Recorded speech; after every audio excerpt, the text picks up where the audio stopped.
Hey everyone, it's Dave, and your favorite feline beau is here as well. We are headed out to the yard today, but instead of going to the backyard, we're actually going to head over to the front yard. And we'll see the rarely seen front yard. And I'm excited here because all the roses are pruned. Every single one in the yard. So over here, these are some old friends. This is Helen Trouble, which I pulled out of the backyard. This is Barbara Bush, which I also pulled out of the backyard. And finally, Princess Caroline de Monaco, also from the backyard. I've got room for another rose here. More on that later. On the other side of the ligustrum, I have all the David Austin roses, including Abraham Darby, English Garden, Graham Thomas, and you can see the massive canes on those. In last week's video, I think I said it's a good idea to put that up against a trellis or someplace where it can really grow. This one here is one of the first David Austins that we had in the US, which was Mary Rose. Over here, Evelyn, a non-David Austin. This is Sheer Bliss, which is kind of like an ivory rose. And that's the only one I don't remember. But all of them have been cut back. And take a look at that row of icebergs. All the iceberg roses have been cut back. I am so happy that's done. There are 11 roses out here along my neighbor's driveway. Another 7, 8, 9, 10 roses in the brick planter. I need to do some work on the brick planter itself, and that is a Cape honeysuckle. That is Nandina, heavenly bamboo, and this is a tree form wisteria, which has absolutely beautiful blossoms. About every other year we get cold enough for it to really have a nice bloom. So with that, let us pan over and we'll head over back into the backyard. Beau, scratching. And all the roses back here have been pruned as well. I just finished pruning the Celebrity Rose. I did not prune the lavender yet. Still want to either take those far back or cut them out completely. Dwarf Eugenia, which is already over 6 feet tall. Plants that need to get planted. Again, all the Lycosium. Last week was really kind of the height of the bloom of these first two, but as you can see behind over there, these last 3 patches came up really late, and so they're just coming into bloom now, which is cool. So we'll have an extended bloom season on those. Look at all those leaves from the Amaryllis belladonna. So remember, with bulbs, the foliage is going to be the following year's bloom. And in this case, Amaryllis belladonna will bloom September, roughly here, as early as August. One of the osteos I cut back, and then the French sorrel behind it. We can already see a lot of leaves coming out on the Crimson Bouquet tree rose. Weather-wise, we hit 80 degrees a couple of days ago. We've had 3 days that have been over 75. And I know that sounds great, but it's pushing out a lot of young tender growth, and that can be really bad because we do have about a week's worth of rain and some night temperatures now down into the 40s.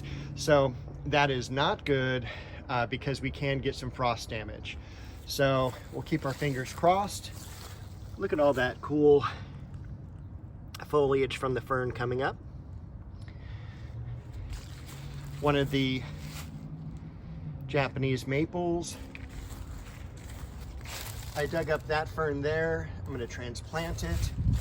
This is one of the plants I'm worried about as far as frost goes, but I will probably cover that up separately. Beautiful Dahlia. and of course the Dahlia as well along the base. Beautiful shrub back there. That is not a true mint, but when you brush up against the foliage, it does have a very pungent odor to it, and I forget the name of it, but it is really cool, and I got it for some foliage contrast. Alstroemeria, variegated. I threw in some of the dwarf Chamaecyparis and cypress here, just because I do want to do a little bit more kind of Japanese area here with the beautiful Shishigashira Japanese maple.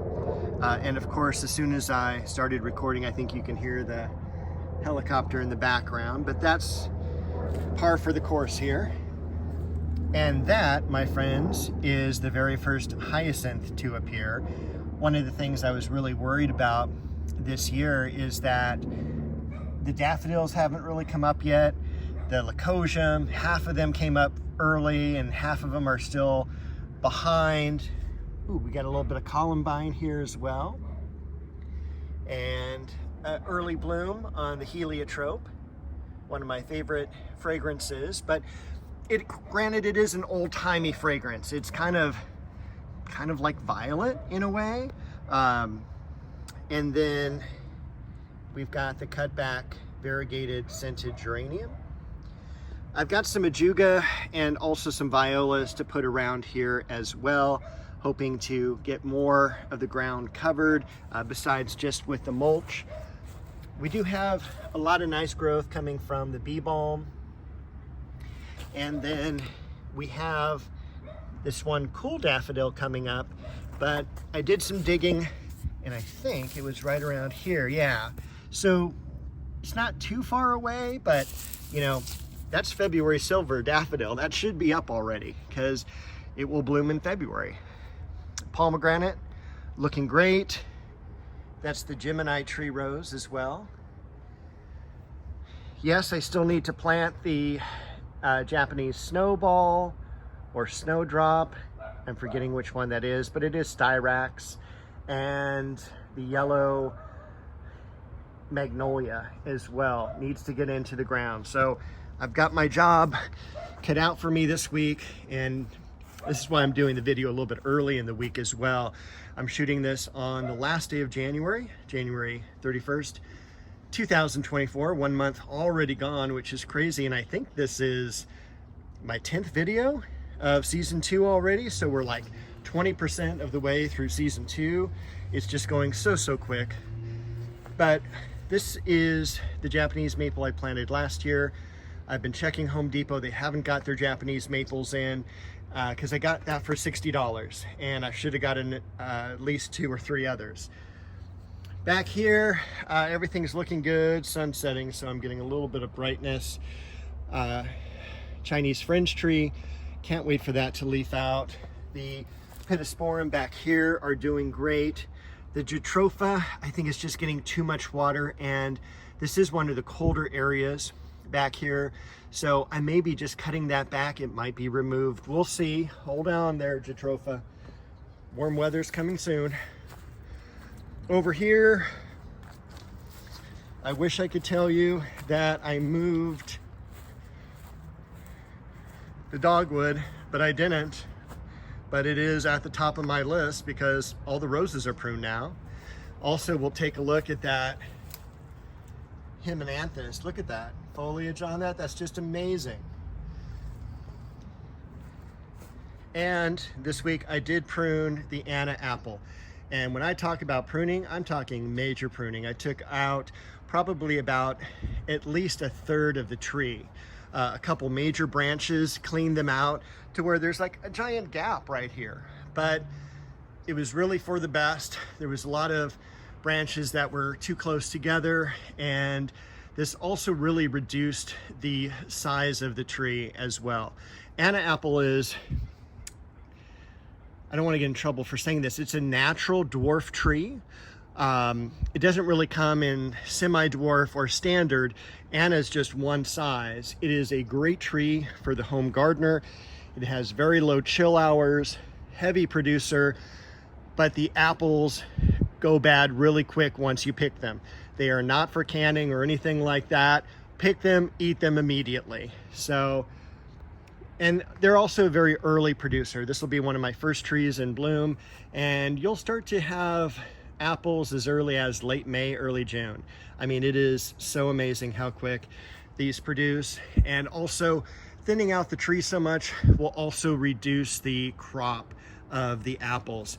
One thing I will point out with apples, these are the spurs of apples. So these are what are going to bloom and produce fruit. So please do not cut those off unless, of course, they're dead, or something like this that is, you know, you've got this right here, this one right next to it. They're going to be a little bit too close. I would probably cut that one off just to make sure you have enough space for all the apples to mature and ripen and everything without having to thin it.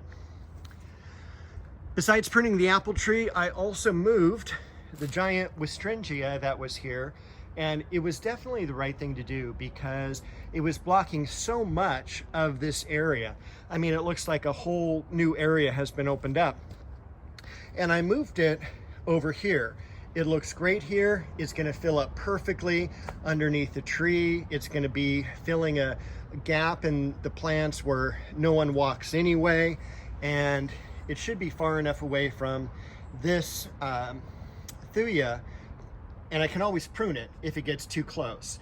But it's perfectly suited for this area. It's gonna come up in a nice vase shape, and I'm really, really happy.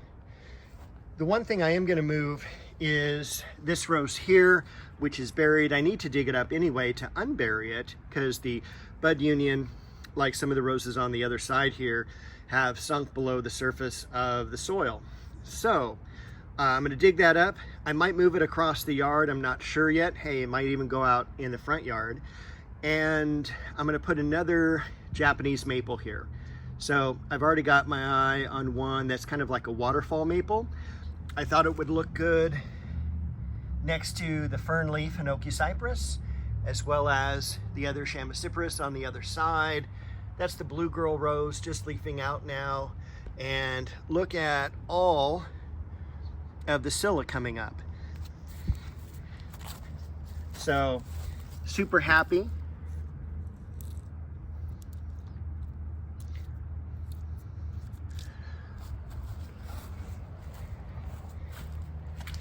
We've got the English daisy. We've got the elephantine. The liriope, I don't know. It's not as nice as when I first planted it. It's not an issue with water or anything like that. I'm not sure what happened to them. I may end up cutting them back, but like I said, we have a whole week of rain, and I'm not going to do a whole lot in this part of the bed for right now. Up here, that is the other Japanese maple I planted at the beginning of the winter season, and I'm looking forward to that leafing out. So this is a dark red, kind of burgundy foliage, where the other side, that's going to be a green foliage. So once again, super happy, super excited. You can see also, again, how clear everything is now. So we've got all the roses pruned. So happy. And you have no idea how happy I am when I say all the roses are pruned, because literally for years and years, there would always be roses I would miss where I just couldn't get to them. I was so busy.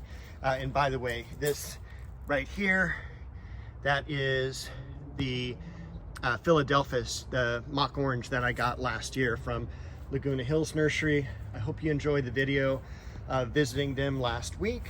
And also thank you very much, because I have now over 400 subscribers to my channel. So thank you for all of those individuals and for everyone who watches my videos. A couple weeks ago, I think I had over 580 views, which was pretty cool. This is, I think it's butterscotch beauty is, I'm really looking forward for that to bloom. It's a type of spirea. Again, one of the plants I wanted in the yard for years and years. Look at that beautiful viola. Lynn Anderson also leafing out. Remember, I cut back these mirror plants or coprosma because they were buried in all the weeds that were here. The thread leaf cypress, and I think that's about everything I wanted to show you, but I went on a spending spree. So of course I wanted like 1 or 2 more roses for the yard, and I found them at this company called Antique Rose Emporium. And so I'm like, what's it gonna hurt to buy 1 or 2 roses? Well, I ended up with 9, and that is a lot. So I'm gonna actually take you in and show you which ones I bought and why, and I think I will dismiss you from there. I will see you next week with another video, but hang on, let me show you the roses I'm getting. Hey everyone, so I bought some roses this week, and I wanted to share my experience with you. If you've ever done any online rose shopping or plant shopping in general. And I bought these roses from Antique Rose Emporium. And I did some research. I watched some YouTube videos from some other customers of theirs, and they had the varieties that I really wanted. So there's a lot of different rose companies out online, and this one just to me really was the best. And I'm going to show you the ones that I got. I just placed my order yesterday, and I will also unbox them when they get here. So I'll tell you about my entire experience with them. This is Antique Rose Emporium, and they're out of Texas. I thought they had a really cool website with lots of great pictures. And I chose several varieties. I ended up buying 9 of them. Do I have room for 9 roses? No, I have room for like 2 or 3, but I just couldn't stop myself from purchasing. So the first one I want to talk about is actually a rugosa rose. This is Therese Bugnet, and it's one I actually sold when I was working retail. It is a beautiful rose. It does get, they say 5 to 6 foot.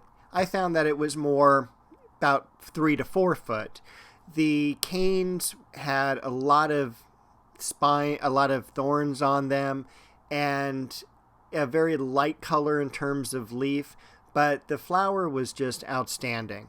So I picked up this one, and this is one of the reasons I wanted to buy from these people, because it also had a rose I've wanted for probably 30 years.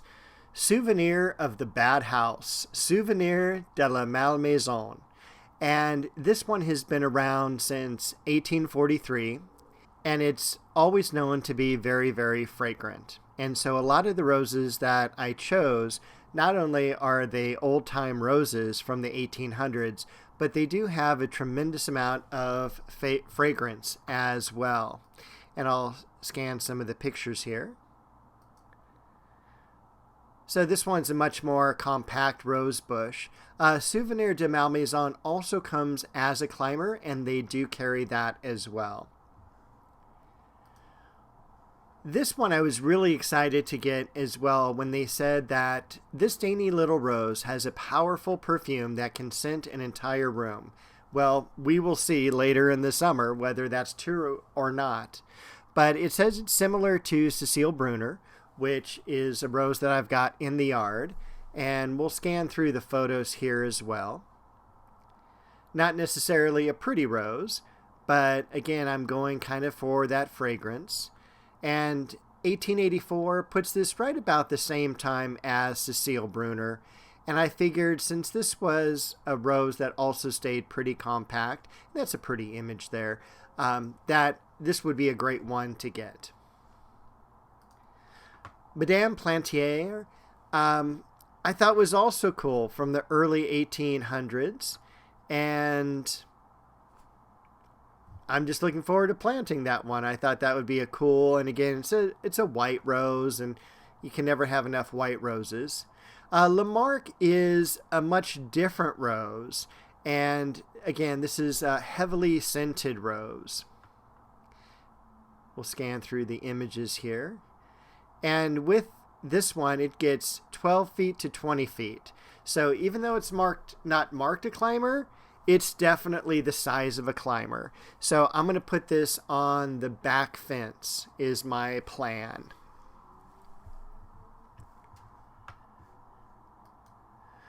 Now, this one, I actually bought as an accident.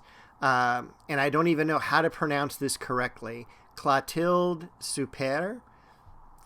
Not only do they have the climber, they have the bush rose as well. And I bought one of each. This said it was similar to a bourbon rose, the Souvenir de Malmaison. And so 100 petals, which is what you normally get in a lot of these older rose varieties. This one's from 1890, and the climber 1902, so you know that's going to be a sport off of the original. But it kind of looked like the Climbing Eden rose, and there was another picture here. I thought it looked pretty cool. Again, back fence, we'll see what it does. Duchess de Brabant, 1857, and the tie-in here with Teddy Roosevelt said it was his favorite rose. So why not give that a try? And the last one I got, Baron Prevost, which is also a very, very fragrant rose. So those are the 9 that I bought. And it was real easy with this process. When you do the search, like you can just shop for roses here, and it'll let you know if you want to click on just the ones that are in stock here. Or you can go down to the different varieties. For instance, if you wanted a climbing rose, they have 22 of them. 19 of them in stock. You can also go through the different colors. And let's go back. Let's clear that. You can choose by color, by growth habit, rose hips or not, repeating bloomers or just one-time bloomers. A lot of these, as you can see, are fragrant. And they also have some collections down here. So they really had just beautiful images for everything. If you wanted to put something on your wish list, all you had to do was click on the heart. Now, for it to save to your wish list, you do have to sign in and make an account. And that I did not do. But since I shopped just all in one time, I just went ahead and created a wish list. Then I edited the wish list. I got it down to 9 roses. I think originally I had about 15. And then I went ahead and did the add to cart on all of them. And checkout was very, very easy. It was very general to some other companies I've bought material from.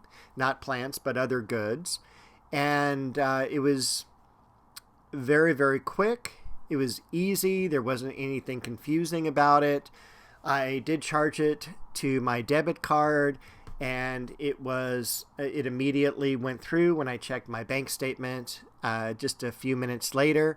And then I got an email from Antique Rose Emporium exactly 14 hours later with an invoice of everything that they had, a phone number to call if there were any mistakes that I saw, and they just said to call immediately because it's going to be shipped very, very soon. So right now, I think I'm expecting it sometime in the first week of February. And today's recording date is January 29th. I purchased these January 28th. And I was sad that they did not have Dainty Bess. I will say that now that I'm looking at the screen. This is an old-time rose. I think 1941. Let's see how correct I am. Oh, I'm off. 1925. But it's just such an elegant rose. Just 5 petals. It's an excellent one for the garden. I sold this one when I worked retail.